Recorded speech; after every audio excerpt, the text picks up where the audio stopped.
Shalom, and welcome back to B'nai Noach Academy, Thoughts on the Torah. Please remember to hit the like button, to subscribe, and most importantly, to share this insight and inspiration with friends and family. If you look in Book of Numbers, chapter 32, and certainly it'd be worthwhile to review the entire chapter, it discusses the proposition of two of the tribes, rather two and a half of the tribes of Israel, an offer that they made to Moses, actually a request. They came and they said, look, we have lots and lots of cattle, lots and lots of livestock, and we see that this is a very fertile ground. Where is it here? Well, they're right about to enter Israel, but not just yet. They have to still cross the Jordan River. But on this side of the Jordan, there is a lot of fertile ground, and we look at it as an opportunity for grazing ground. And therefore, we ask that perhaps we can extend the sanctity of Israel, that is the promise of the Holy Land, over to this side of the Jordan. Initially, Moses seems to get very upset, almost spooked out, scared. And he's so almost aggressive. He's like, what do you guys think you're doing? Are we going back there again? Do you not remember what happened that many years ago, 39 years ago, when your ancestors, when your fathers came and also had a request, and look how it turned out, we got stuck here in the desert. Do you want to repeat that again? Then they assure him, almost like as if to calm him down, that no, we have no intention of doing that. In fact, we want to do is set up camp here for our families and then go there with our brethren, join them in conquering the land, in bringing the settlement of the Jewish people into the Jewish land. Now, what really happened here? And why is Moshe so upset? Why is he so aggressive? Why is Moses so apprehensive? Why didn't you just first ask them as to what their true intentions are? And really, why did they want to do it? Just to have a little better grazing ground? What was really behind this? And what lessons could we learn from this? Well, the answer is, and this is true for everything that happens in our lives. You see, we don't just spend our lives studying Torah or praying or doing, the fulfillment of actual precepts, actual commandments. Perhaps you can say most of our lives are spent assuring our natural needs, our creature comforts, whether it is working to earn a living, to establish ourselves financially, to establish ourselves physically.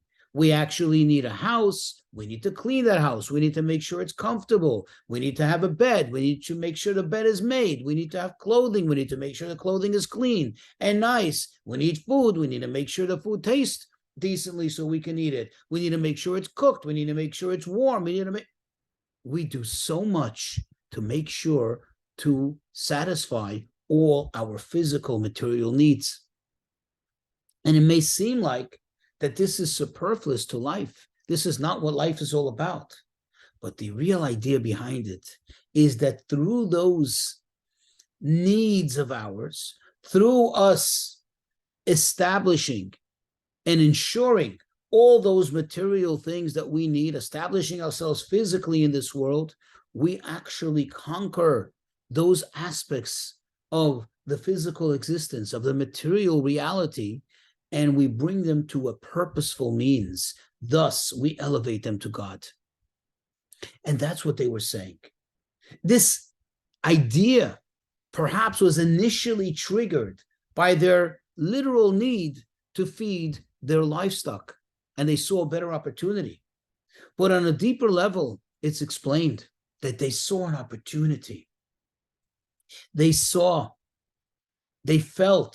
that there is something here that could be utilized for the purpose of expanding the holiness of Israel. You see, the borders of Israel are already prescribed by the Torah.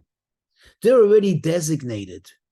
And the Torah dictates exactly from what point to what point will be, quote, the Holy Land. the desired land, the promised land.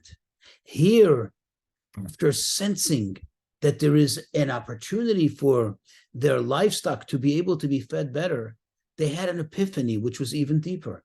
And they realized, wow, if we settle here and this becomes blessed by Moses, thus obviously by God himself, then this becomes now the Holy Land.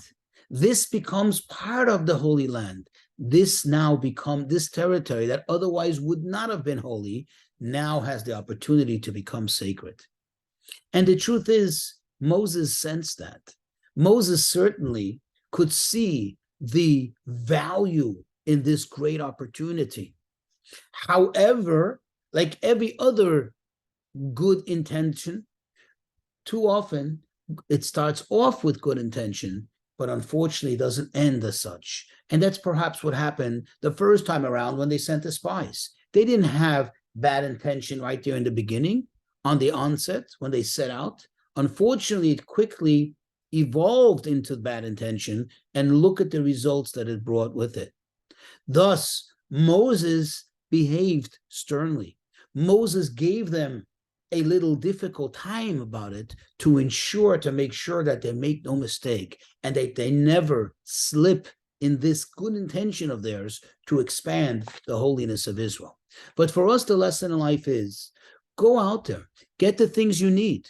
If it's a car, if it's a mattress, if it's a sofa, if it's a new TV that you do, whatever it is that is going to bring more comfort to your life. Notice I didn't say indulgence, but properly justified comforts. Make sure you have them, but also realize it's not just the material needs that are being met, it's also the godly needs that are being met when it's done with the right intention, with the right purposeful means and